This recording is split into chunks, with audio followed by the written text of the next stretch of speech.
everybody. Welcome to 20Q, 20 questions with interesting people, where we learn the origin stories of everyday superheroes in the LGBT community and friends. I am your host, the very handsome Tim Kirk, and our guest this time is raconteur, bon vivant, and man about town, Yongjin Huang. Hello, everybody. Hi, Yongjin. So let's just jump right into it and go with question number one. Well, aside from, tell me how you're doing today before we do anything else. I'm doing well. You know, it's I like the weather. It's a beautiful day. So, okay. Anything else you want to say before we get started? Well, I never done the podcast and recording before. I was never being interviewed before, so this is like a little bit scary. But you know, I think you'll do fine. Yeah. All right. I hope so. Sure. So let's jump right into it then, too, because I'm sure, like you, like everyone else, has a story to tell. So I'm going to start with the first question, a bit about your background. Where are you originally from, and what was it like? All right. I grew up in Beijing, China. So I came to this country 20 years ago. 20?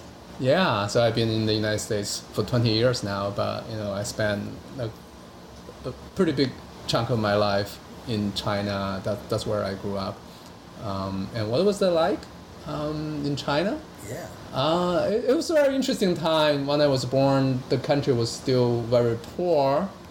I remember at that time, my parents and I have an older brother, 4 of us just live in one single room. Really? Yeah, we don't have, just one single room. And then it's a shared bathroom and with the whole floor, the building. The building has, like, one floor may have like maybe 20 families. Then we have a shared bathroom with multiple, sinks and stuff like that. And then our kitchen was just this little stove outside on the hallway. So every family just cooked there, in the hallway. Wow, really? Yeah, so that was that. I mean, when I grew up, but then that China changed, it opened up and has more development and got capital investment from the West and became richer and richer, and it's changed a lot since that time. And have you been back? Yeah, I've been back a few times in last 10 years, and I went back to see the Beijing Olympics in 2008. I didn't know that. Yeah. Wow. The country and the city had changed so much. It's so dramatic. I think that I heard that the last 20, 30 years was like one of the biggest human development success story, because there are like several 100 million people came out of poverty in China. So yeah. It's fascinating. Yeah, it is. Utterly fascinating. Did you speak English before you came to America? I was learning English since I was 12. So, at that time, the Chinese schools and I think the government also just was saying that English is so important for the kids to learn so that you can understand the world and talk to, people around the world. So basically we started the English education in our 6th grade. Really? Yeah. Wow. And it's like required class until the end of, until college and all that. So. That's fascinating. These are things I had no idea. This is amazing to me. Yeah. Wow. What made you come to this country when you finally came here? Was it as educational? Yeah, I came here for the school. Yeah. And you went, yeah. NYU? First I went to Rutgers. Oh, I went to Rutgers. Yeah, okay. in New Jersey. That's so yeah. It's just really for education, and I think there was a general idea also at that time that China was opening up. China was lagging in a lot of areas like knowledge, technology, and whatever. Then it's good to send students and young people out to the Western countries to learn all those things. And I think that there are, my parents were also thinking like I mean, United States is such a rich country, and it's maybe good for the kids to get that exposure. So that's why I came. Wow, that's amazing. That's very extraordinary. And I'm going to ask you the next question, because this is probably going to be something else that follows right up. But what was the life experience that had the greatest impact on you? Yeah, I think maybe there are multiple things, but I think one thing I can say is really this immigration experience that I came to this country as a young man, and I don't know, I remember my dad gave me $300, $400, that's it. So I have that. I mean, it was a big amount of money at that time in China, Sure. and then I just took the money and I came to this country. But I went to school, and the school gave me stipends and scholarship. So it's a whole new environment, a whole new thing, and there were so many things to learn. I was learning English, as I said before, but when I first came to the country, I just realized that I couldn't really speak well, or I didn't understand what people were saying. So it was a lot of time, that I had to adapt to, learn things really quickly. So I think it was a big challenge, but it was really, really also very exciting, because when you were a young man, then you came, and this is like big adventure. I didn't feel like I was nervous or disoriented. I was just focused, and it was really fun, and the rest is the history. How were you received by people when you first came? How did you feel about how you were treated when you first came here? I have to ask this question. Okay, that's a good question. I think it's mixed. I went to the school, and I think the school has a lot of international students. So I think that when I talk to the students, or who have come earlier than me, or I think they're very friendly. The international students or the U.S. students. So I didn't feel, I don't know, prejudice or anything about that. That was really good. But on the other hand, I remember I was talking to some school administrators when I first came to register for classes, etc. And I could feel that they were not patient, or they said they don't understand what I was saying. They didn't Wow. spend time explaining what the process or what the steps should be for registration. As a foreign student that really didn't know how the American way worked, it was kind of intimidating. And I think that was not a good experience. Wow. I'd imagine. I would have thought that people would have been trained to specifically help foster you. Yeah, I mean, yes, there are teachers and school employees that did that, but there are other people that were not that helpful. So based on that, what would you say to anyone interested in an aspect of your experience? Meaning, if someone wanted to explore an opportunity or an idea or perspective, opportunity based on what you could tell them, what would be the main thing to encourage or discourage them? Yeah, I would say that definitely I would encourage people to explore a new environment, a new way of thinking, new countries, or because that is really like I think the most fascinating journey for me, that to learn this whole new culture and the new people, and that really opened my eyes. And I think it's really worthwhile for everyone to experience that kind of exposure, and then that can really open people up. There we go. Now, following up on that, what will you say is your most noteworthy achievement? Noteworthy achievement.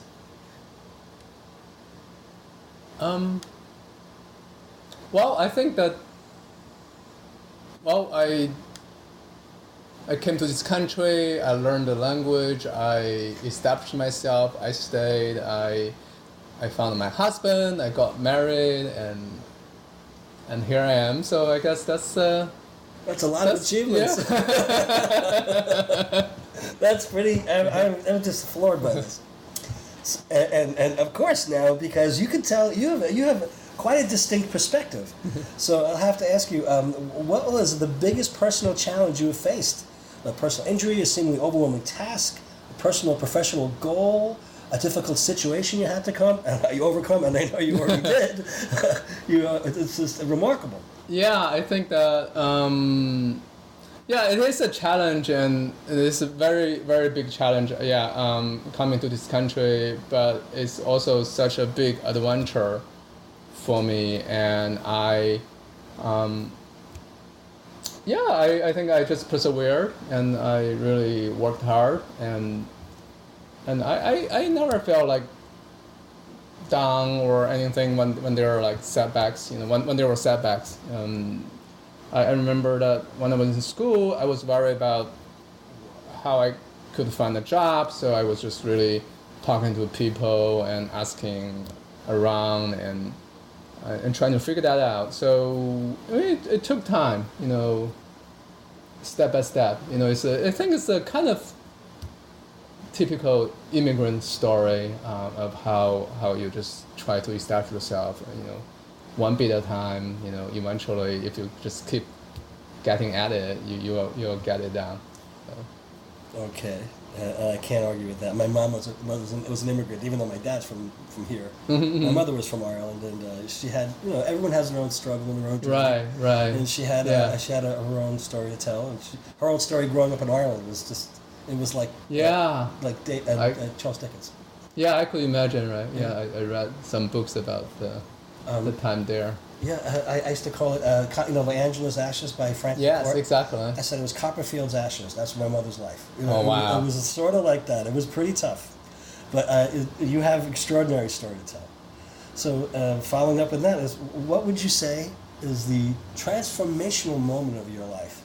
Was it a meaningful gift, a reason to belong to something, like being a good parent or getting a good job or a bad job? What was the thing that transformed you? Besides coming to this country, I think another big transformational moment is the moment I came out. Okay. So I came out pretty late in, I guess in my 20s. Because when I was in China, being gay was such a taboo, and I mean not only gay, but anything related to sex was not talked about or discussed. Really? The kids were discouraged for having like relationship even in high school. Even boyfriends, girlfriends were not allowed at that time. I didn't know that. Yeah, I mean when I grew up, that was like that. I mean I think now in China probably it's more open, but when I grew up, it was not like that. So basically, I don't think many of my friends had boyfriends or girlfriends during high school or even in college. I mean, I'm talking about straight people, right? Yeah. So then the gay is even more a taboo kind of thing. And Did so you know the gay people in China? I have no idea. So really? basically, that's it. So basically, I kind of knew I was different from other people, but I also didn't know exactly who I belong to, or where I can find the people like me. So I just put that behind, like at the back of my head, right, back of my mind. So I came to this country, and eventually, when I was, in my early 20s, a friend of mine finally asked me about it, and I told her that I felt like that I'm gay, and it took me a while to even say that word. Like sure. I am like and just say I'm gay. So after that, she was great, and she really said that she knew people that she can introduce me to, because I said I didn't know anyone, and then. And you were in college, or you Yeah. still in college? Yeah. I remember telling somebody, I remember had to close the doors and draw the blinds, look over his shoulder, make sure no phones were plugged in. I had to say, the first time I said I was gay, it was in a very safe, secure environment. So it was so hard for me to say it, not to hear it, for someone else to hear it. But it was a very hard thing. And I can imagine. Yeah, it was very difficult. Yeah. If you lived in a sexually repressed environment growing up, Right. it must have been a real struggle. Yeah, it is. I think I have been, I don't know, a little bit lucky, since I, for some reason, didn't think it that much, when I grew up. So, kind of like ignorance is a bliss, because Yes. but some other, I know some other gay friends from China, and I talked to them, and one of them said that he actually was struggling from very young age about this. He realized he was gay, and he was struggling because he felt like he was a good student and good boy to his parents, and now he was gay. This is such an anomaly. It's a disease. So he actually volunteered to seek medicine or medical care in the hospital in Beijing, and they gave him electric shocks. Really? Yeah, I had the therapy for my. over a year, and it was no. horrible Yes. and extremely painful. Oh, that's terrible. But that was like 20 some years ago. So, but that was really tough on him, I think. But yeah. So wow, that's fantastic. That's a fantastic experience. Other people have much easier times. I can assure you that virtually everyone else I've spoken to, two of the people who have been on this podcast are straight, and it's because it's LGBT community and friends. Mm-hmm. So one had been an evangelical Christian, and he had a very similar struggle with his identity because he rejected that for his own personal reasons and his growth and his change. And it's very similar to the struggle being gay. But you have quite a distinct perspective. Yeah. I must say. Now I'm going to shift gears a little bit. I'm going to ask you the question. This is my most cliche, obvious question. What is it that drives you? What gets you up in the morning? What's your biggest, the motivator that you gets you going all the time? Okay. I think it's maybe just my curiosity about the world. I feel like it's such an interesting. It's amazing that we were born, right? To think about it, being a human being and to be in this age and time is such a amazing opportunity. I think because there are billions of stars in the world, in the universe, and even on this planet there are billions of lives and animals, etc. But I happen to be a human. That's just so interesting, and so I'm feeling very blessed. And I'm always curious about what will happen next. I'm thinking about maybe I can go to see something new, movie or art, or show or performance, or I can meet new people, or I can travel to new places. I mean, it's just fascinating. I think that's why I would get up in the morning just to see what will happen. That's strikingly consistent with a lot of people.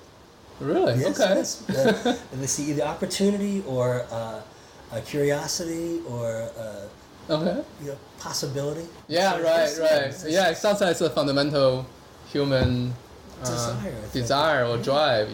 That's really driving us. That's interesting. It's so funny. Virtually everyone has said something along those lines. So now this is more about you, as how you think of yourself. But what's the first thing you want to come to people's minds when they think of you?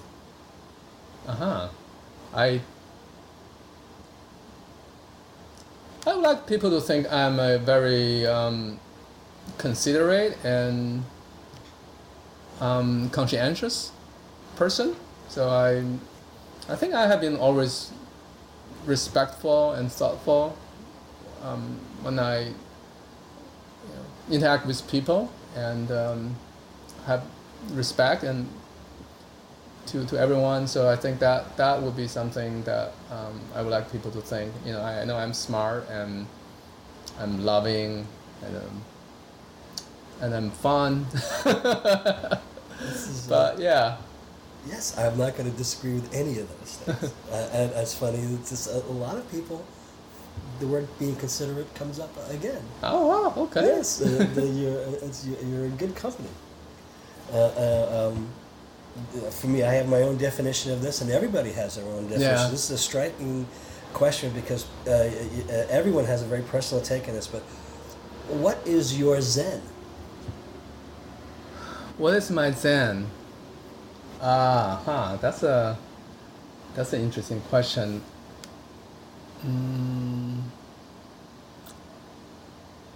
I think my Zen right now, after all these years, is that I think things will work out. That's my Zen. Like for quite a long time, I was always like anxious because I was always nervous about it. Like, what if I, didn't do this thing right, and I would be, big shit or something like that, and I'm not gonna survive. Like this is a lot of things I probably came from my childhood. In that hard environment, right? So then you feel like everything is hanging on a thread. But now I finally figure out, like, say, hey, I have made so far, and it's a big chance that I'm going to make it, for the next how many years, and things will eventually work out. Even though maybe today I have something that may be upsetting, but take a deep breath and let's see. It will go away. Okay, that's very thoughtful and personal answer. This next question, I think this is the last of the 10 of the 20. This is something I talk about, and everybody has their own personal take on this. This is about the threshold, and the threshold is the point of no going back. And I think virtually all of us have reached a threshold in their life. You have your own definition of this, your own personal interpretation of this, but there is that moment when there's no going back. And how did you know when you arrived there? How did it feel to cross the threshold? What was the significance to you? What did you leave behind? What are you glad you left behind, and what do you regret leaving behind? Okay. The threshold and not going back. I think I will go back to my immigration experience. I settled now in this country, in the United States. And of course, I left a lot behind back in China. My friends, my family, my relatives, and also just all this culture thing that I grew up with, that I know that I'm not going to be part of it. Or I shouldn't say I'm not going to be part of it, but I'm just saying that I will be an outsider than an insider when it's come to China now, since I migrated to the U.S. So so I think that's also, I think it's a common immigration experience that when you come to this new country and when you settle down, then you have to make decision, and it is a big loss, personal loss to every immigrant, that something that happened before in your life that you just had to give up in some sense, because now you come to the new country and you have this new life. Did you ever feel a sense of frustration that you couldn't share your experience with people who were oblivious or just were unaware or ignorant of your culture? Because my eyes are being opened now, and it's something I made a number of assumptions of, and they were either incorrect or basically ignorant. And you have a lot to tell people, even though you've been here for 20 years, which still is astonishing to me. You left so much behind, but a lot of people have such a wealth of culture to share with others. Right, it's true. So when you ask frustration, well, I would say that I have met people, I would say, that are quite dismissive of immigrants, right? Because their color of their skins, or because their accents, they didn't speak English as as well as they could, and so those people were dismissive of those immigrants, and that was a big mistake, because just as you said, immigrants brought in such wealth of knowledge and such distinct perspectives, and that's just such a big treasure that people should learn from. Oh, yes, the heritage and the culture. It's astonishing to me that Americans don't. So many people who live here have. It's either I don't know if it's willful ignorance or just I have no interest in learning about anything beyond the end of their nose. Yeah. It's that's kind of strange. I mean, I don't know why. I mean, it's something that I also noticed because, because it's different than, I guess, the culture thing. I guess, when we grew up in China, we were very curious about what's happening outside of our world, and that was always that curiosity or that kind of drive. Absolutely. Having just my exposure to another culture, which is very similar in very many ways, because Irish culture and English culture, I've been there a number of times as a kid, and there are just like fine-tuning differences. It's not the very vast difference in the culture. Right. And those things are easy to, and people joke about them, and it's almost like nitpicking compared to the very, very big difference that you had to overcome. I'd imagine it probably hurt a little bit that people just weren't interested. Yeah. Yeah. We had so much to say and so much to bring. True. It's true. That well, I mean, now I think it's their loss, right? If they're not interested. It absolutely is. You're absolutely. I agree with you 100%. So now we're going to go back to see the questions that you would like to respond to. You choose. We'll mark off the 10, and then we'll make the full 20 questions. Okay. So should we pause it? Sure. Okay, so next question is the first of the 10 questions that you've chosen. Hobbies, avocations, pastimes? We just we have a couple of hobbies. I think right now my husband and I are thinking really about exploring the world when we are still young. So we actually just learned scuba diving a couple of years ago. Very cool. And we went to Caribbean several times, and it was really fascinating. And we plan to do more later this year, and maybe go to Thailand next year. Wow. And we also like to hiking. So we did hiking in Patagonia, in Chile, and Argentina. Yes. For a couple of years, and we plan to do more this year. Actually, we'll go to Alps in Switzerland. We're going to do a round trip, kind of walk around Mont Blanc in Switzerland. Yeah, I think that's fantastic. And there's a thing I say about people who go to Switzerland. Every single person I know, whether they're family or friends, has a photograph of them, and they have the exact same smile on their face. Really? Okay, yes. They were just so happy, I guess. And they're all standing in front of the Matterhorn.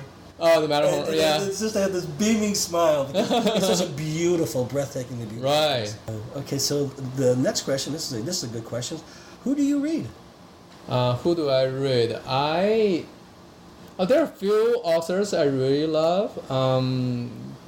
It's more about literature. So I read, I think I read every book of a British author.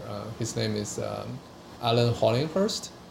So he actually, a few years ago, he wrote Lines of Beauty that actually won Booker Prize in the British. So he's a gay writer, so he wrote a lot of... I think I've heard of him. Yeah, a lot of a gay experience, but very complex, very interesting. So basically it's not that straightforward to see this character, his characters, the protagonist most time in his novel is gay, but that's very complex. You cannot say he's a good person or bad person, but he has this, a lot of ambivalence. Yeah, a lot of ambivalence and a lot of interesting things that he was doing, and it was excellent. I mean, it was very well written, and yeah. Does he repeat the characters in different books? No, no. The different books have different characters. Yeah. That's interesting. Alan Hollinghurst? Yeah. I should look into. Yeah, I think and I've heard of him. yeah. After I came out, actually, I read a lot of books from gay authors, like Edmund White. Yeah, Edmund White. I actually met him in. Did you? Yeah, in the Really? book signing. Very he was good. reading his autobiography there, and I was reading Michael Cunningham. I don't know. He wrote Hours, The Hours. Oh, okay. Oh, yeah, the Hours. All right, that's great. Yeah, Very good. yeah. Very good. A lot of his books. And a bunch of others, the classics, the gay classics, the gay canon, like the... Tales of the City, Armistead Moped. Well, and I don't remember, like The Dancer and the Dance. You know that one? The Dancer and the Dance? I think I know that one. And then Front Runner. Yes, oh sure. I read Yeah. that. Yeah. It was, they were such a big I feel like a lifeline, right? Because when you want to see, when you came out and you want to find out what other people's experiences are, and you read those books and you feel like, oh wow, that you're not alone, and so they're sharing this experience with you, and it happened to you too, and that just got a lot of feelings. And Seems like you had a very spiritual experience also. It was intertwined with you coming out. Your identity. Yes, I'd imagine. This is something that's very, very personal, and people talking about their coming out experiences. It's interesting how you were able to find a lot of inspiration, and I guess, would you say like a certain amount of guidance? How would you say? Inspiration or solidarity or validation, I guess, also. Validation, absolutely, yes. That that your longing and your desire and your experience, were not unique, and there are people like you out there, and they have gone through all these different kind of experiences. I remember coming out and meeting. When I first started actually going out, the first thing I had, I had done my research, did a little homework as well, because I had to make sure, I was not going to go on the wrong foot, because there was everybody has their experiences when you first start going, and, right? You're basically following a desire until to figure out what you were doing, and meeting up with so many of the people who were. That's the first level you meet of the people, the predatory people, when you first meet them. Uh-huh. And you knew that they were not representative of the culture at all. They just happened to be there, and you were easy, you were easy pickings. And if you had any knowledge or any awareness at all, you knew that this was something to expect. And that was something that I had. I'm glad some of the things that I learned ahead of time. But I remember going to libraries. And going to the farthest corner I could to look at a book and make sure nobody saw me. Yeah, right. I can imagine. Yeah. Yeah. And especially if you ran into someone you knew, because I was a local, and I would go to the library that was nearby, and I didn't want to be recognized or interact with anybody, because if I had a book that I was reading, as I would read the book in the library, I wouldn't take it home. Mm-hmm. And it was one of those things. So I Wow. remember that. Yeah, that was particularly poignant. Yeah, it is, right? It is. I totally understand that. Okay, so how about we go to question 13? Any regrets? I mean, I think the biggest regrets I have is that my father passed away 21 years ago. Really? Yeah, and that time I did not come out yet. So basically, I didn't tell him about that part of myself. And I mean, also he was actually typical Chinese father figure. So he didn't talk much about his life and everything else. So we didn't have that many heart to heart talk. So I mean, he was loving. He really provided everything he got to the family, and I know he loves me, but it's just that we didn't have that kind of deep connection. We didn't have time, and that's such a shame, I think. How old man was he when he passed away? He was only he was in his early 60s. Oh, okay. Yeah, so it's really kind of young. Yeah. And men don't share a lot of their experiences. That's pretty normal. Yeah, I mean, yeah, I think so. I mean, I think men in general are not good at sharing their experiences, right? And the father-son relationship is always tricky, and with that, also in the Asian culture, I think that father is always like the authority figure and to be respected and Venerated. Yeah, venerated, not like buddy per se, so. Oh, really? So is there a little distance built into the I think experience? so. In a lot of cases, I think there's some culture set up there. That's something that you articulate that very well. A lot of people experience that here, but I don't think they have the ability to just describe that the way you did. Okay. That's very interesting. I'm sorry you had the frustration and the experience. Yeah, thank you. That's difficult, and you didn't get to share your full, as I say, your authentic self. That's right. Yeah. Wow. Okay. So we're going to question 26. I'm going to lose it. What is your name? What do you think of when you think of yourself? So my first name is Yongjin. So it's a Chinese name, and Yong means brave, and Jin means going forward. So Really? So my parents gave me that name, and I think they meant that like I will be brave and I can keep going or something. It's a well wish for me, I guess. Really? So that's what it is. For a while, I didn't like it for like many years because I felt like it was a little bit too. I mean, it's not like artistic or literary enough. Because in Chinese family, they can give their children different names, and many of them took names from poems or all the other things. I didn't know like that. yeah. Then they took that inspiration, but my parents gave my name just very, very straightforward meanings like this. But then I mean now I like it. I mean I think that whatever it is, I mean it shows that my parents had this love and hope for me, and they did whatever they could think of to give me this name, and that's a treasure. I want to That's unbelievable. have that. Excuse me. So there are no, I say, cultural equivalents. I'm going to pause for 1 second here. Okay, so this is a good question. No one has picked this question so far. What is, or what has been, your strangest experience? Yeah, it's a story. I mean, I would say this is my scariest.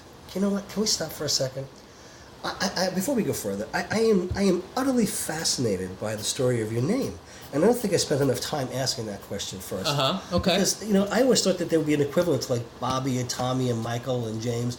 Right. And okay. all traditional names in Western culture, a lot of people are named, like in Ireland, you usually, my mother was born, they were named after the saint of the day you were born on. Oh, I see. Or as a family tradition, you were named after someone in your family. I see. Your story is fascinating. Before we go on to the strangest experience, could you just elucidate a little bit more on what that's like? Are there Western equivalents, Chinese equivalents to Western names? Or no. There's nothing. Every name is individual. Every name is individual. Parents can pick whatever words that they like to give that to their children. It's there's no equivalent of Mike and Tom in China. It's not like a traditional name that no. No, yeah. So basically, you can pick whatever words or character you like. Like for girls, maybe more like some flower or some beauty or something. The word. I mean, like a lot of girls I think have the word beauty in their names. Do they? Yeah, because that's I like did not know that. yeah, or other things like and then the boys may have a little bit more words means like strengths or So it's a cultural significance in the name. yeah there are meanings. So you look at their names and you see the meanings of that. My brother's name is Xin Yu, and it means new universe. New universe, really? Yeah, because at that time it's China, right? And like the Communist Party took over China in '49, and the Chinese people were like very excited about the future, so they say, oh, I have a son now, I want to call him like new universe because everything will be new, so. I know. You'll bring my eyes. This is fascinating. It's utterly fascinating. I didn't know this. It's the cultural differences. It's just that's what makes people interesting. Right. So if the next time you meet a Chinese person, just ask him or her what's the meaning of the story of their names. That's fascinating. I will do that actually. Okay, so now I want to go back to because I was just utterly fascinated. I still am fascinated by this, but moving on, you were just about to start telling me about your strangest experience. Yeah, so I say it's probably more scary than strange. So this story that my husband and I went to Turkey, to Istanbul. So basically, when we were in Istanbul one night, we were just, walking around, and then actually we were talking about the belly dancing, and then basically someone. Okay, we had a little bit of a glitch there. Yongjin was telling the story about the belly dancing. So basically, he took us to the one of the clubs in some very strange neighborhood. It was very dark in the night, and so I was a little bit concerned, but I thought like this guy is so friendly, then we should be fine. So we went to the restaurant, and then he ordered a couple of drinks and a little bit of whatever finger food, and then there was like on the stage there's like one girl dancing for like 10 minutes, and then that's it, and then the check came. Right? He looked at check and said, "All right, good. This is whatever. Let's split it. You pay half, I pay half." And I took the check and see our half of it is like $2,000. Oh, come on, really? Oh, come on. Yeah, and then there like a couple of big guys just came over and stood beside our table. So basically, we're trapped. Extorted. Yeah. Yeah, so it was really scary, and there was kind of it's something that we learned later that it happened to a lot of tourists. I mean, not only in Istanbul, but in a lot of other cities around the world. But I was really like flustered at that time, but my husband was really calm, and he said, "Okay, I'll just pay it." So he paid by his credit card. With that $2,000. Did you dispute it later? Yeah, then we disputed later, Yeah, and then got out of it. Oh my, that was a scam. That was yeah. Wow, that was rough.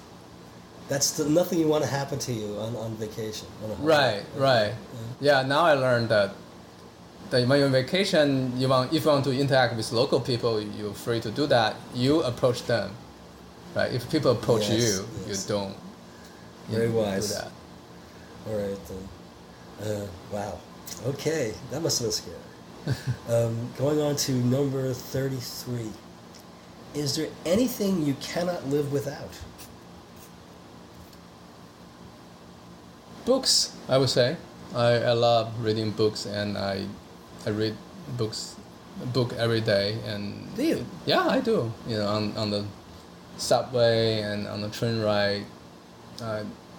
I have a library. I found out that I can borrow ebook from library, and so I read it on my phone. Wow. I always loved reading books since I was a child. So it's very similar. Garrett Vorbeck is someone else who he loves to read. He absorbs books. That's good. That's interesting. It's a nice similarity. Do you have a mentor or a role model? I would say my role model actually is my mom. For this, so I can tell you a story. This is my coming out experience to her. Really? So I never thought about telling her about, that I'm gay, just because that it's very hard to tell Chinese parents, very, very difficult to come out to your parents because the expectation was so different, and their concept of gay is very distorted. Right? So basically, eventually when I told her, she was devastated. She was crying, and then at that time she stayed with my older brother and his wife. So she was talking to them about like there's something wrong with me and we need to find a cure for me, etc., etc. So, but then they explained to her that being gay is, there's nothing wrong with it. It's just the way it was, etc., etc. Eventually, I think that at the end of the night, she just totally turned around. She just said, eventually she called me and said like, as long as you're happy, I'm happy. Now, you told her over the phone? I told her when she visited me. At that time, I live in New York City, so she visited me, and I told her. But then she went back to New Jersey at that time. Oh, your brother lives in New Jersey? My brother lives in New Jersey. I see. So basically, then this is back and forth. But this is within a day. She just turned around, and then she said, as long as you're happy, that I'm happy. And later, my sister-in-law called me, and she said she was amazed how quickly my mom can turn around. Yeah. So basically, she said like my mom just loved me so much, and she just wanted me to be happy, and she didn't think about anything else. Yeah. So so that's why she's a role model. I feel like love can really conquer any prejudice or preconception, and that really is what really matters. And that's what I learned from her. That is utterly fantastic. That is utterly fantastic. So your mom's your mentor, your role model. Yeah, in that sense. Well, yeah, well, that's terrific. I think that's utterly fantastic. That's a very powerful statement. So I want to move on, get a little bit lighter. Would you say you were more freewheeling or structured? I think I'm more structured. I want to have a kind of step-by-step kind of thing. I'm not very spontaneous. Yeah.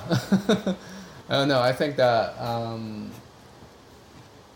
I don't know whether it's because I grew up in China and it's a pretty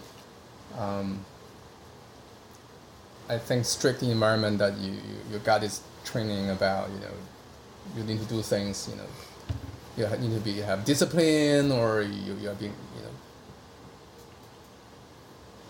yeah. That's something that's very, very well established. Right. Yeah. That was in the education all the time. So, yeah, I think that's how I got that. Okay, well, I can see that, a lot of people. I think some people like me. I think I became more structured as life went on. I was a little bit more spontaneous, and I talk to people, and everyone has a different interpretation or feeling about this, and practicality is something that makes the life. You can be spontaneous, but inside of structure, it's so much better than just without being focused. Yeah, true. Absolutely. Yeah, and I personally feel that way, and I think that's just that it helps you so much more. But and I can see where you're coming from. But some people, I'm surprised that with people who I would think the opposite. They tell me the opposite. Oh, really? Okay. People. Yeah, their self-perception may be very different than the reality. Yes, also. Absolutely. And you'd think also because their personality does not reflect what they say. Yeah. So that's very surprising to hear some people say that, and also people get a little bit. It's okay. Somewhat. It's something that they hold near and dear to them. Mm-hmm. Because those are the two. I think people divide themselves in a lot of ways.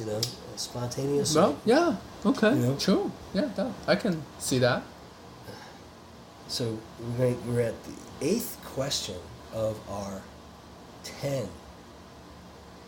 This is a good one too, I think. What is your abiding passion? What do you care about the most? I'm really caring about, I would say, relationship. My family and my friends.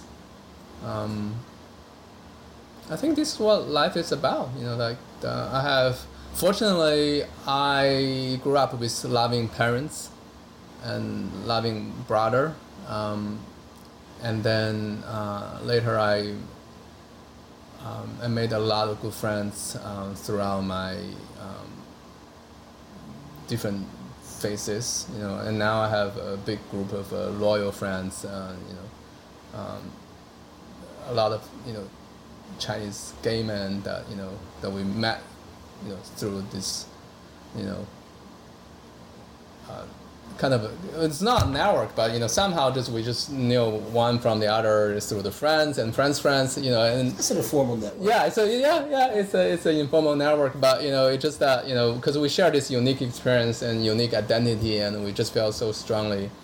Do you express that when do you have a lot of commonality amongst your Chinese gay friends? Yeah, yes. Just we really know each other well because our common experience that we all are immigrants, and when we grew up, we didn't come out until later. All of these things, that we can truly understand about each other. So, I think that's what now makes life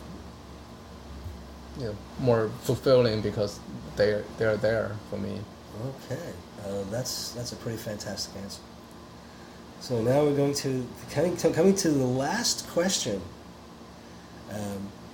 What was or is the biggest boost to your self-esteem?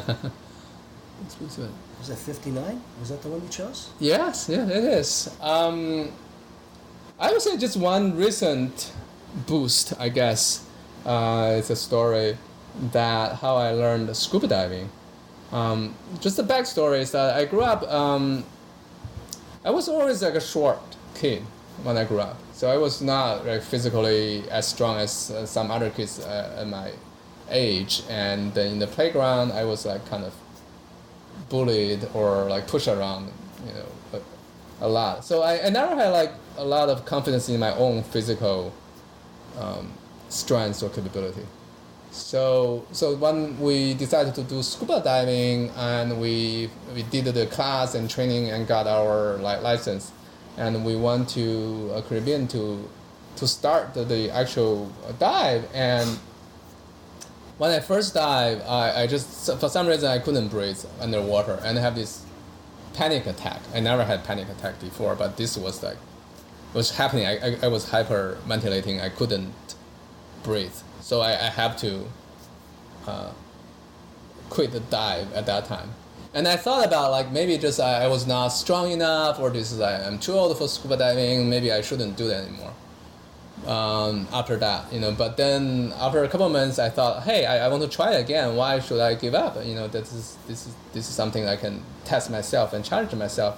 So I went to class again. I went to more training, and then I did it again. And at the beginning, I also had panic attack, but then later and the instructor say you just calm down and breathe and calm down. And eventually, I just made the decision to say I'm fine. I'm going to be fine. So I basically, it's all mental. So basically, underwater, when you panic, then no matter what you cannot control yourself. But if you decide that you are okay, then it's really okay. So after I made that decision, I was able to continue to dive, and then I just work out that that phase of panicking, and now I could dive without any problem, and I love it because now we're exposed to this underwater world, and it's fascinating to see the coral reefs and tropical fish and everything. It was just utterly fascinating. So I think that through this experience, I learned that I can do more. I'm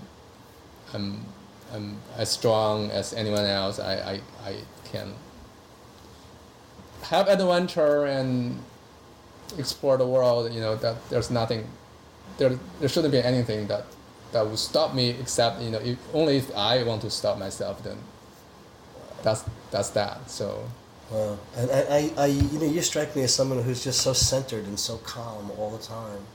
Oh, thank you. Yeah, I never get the idea. I would never imagine you ever suffering a panic attack. Yeah. So when you go to the Caribbean, did you go to Roatan or Aruba or someplace? Yeah, we've been to a few different places. We've been to Aruba, and then Bonaire. Oh yeah. Wow. And then Cayman Islands. Yeah, and then we went to Bermuda also. Bermuda, yeah. I've been to Bermuda a number of times. I've been to Tobacco Bay, and all you have to do is stand there and look down, and you see these beautiful tropical fish. Yeah. I do a little snorkeling, but I'm not a scuba diver. That was utterly incredible to me. Just to be surrounded by this beautiful. Yeah, it's amazing, right? Isn't it? Yeah. Bruce's best friend is he's a Renaissance man, and he's accomplished a number of things. He can fly an airplane, and he's a certified antique appraiser.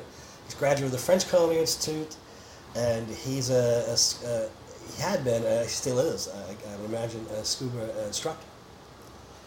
And he would take people to mines, the disused mines, because the water is crystal clear. And I think he mentioned some people panicking because they lose their sense of direction. Yeah.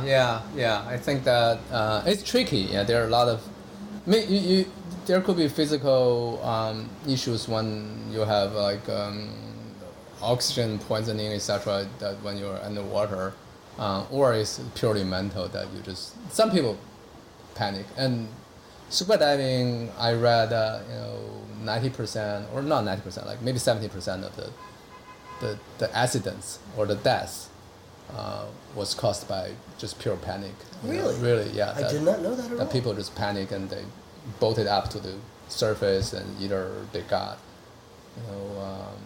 they went up too quickly, they were struck by boats up on the surface, or they got the decompression issue. Nitrogen narcosis? Yeah, exactly. Wow. So that's very interesting. That's something I would not ascribe to you. I would have thought you always seem so centered and so calm and such a. Well, but underwater is a totally different experience. But yeah. Okay, well that's the end of the last of the 20 questions. It's been utterly fascinating. I've learned so much about you. Again, this is an immensely enjoyable experience. I hope you had a good time. Yeah, I do. I mean, I thank you. Thanks for inviting me, and it's good to talk about these things that I normally don't think about that much. But yeah, I think other people are going to find this utterly fascinating because I do, and I thank you once again. And as I'm going to end it as I do always do, as the kiddies say, peace out. We'll see you next time.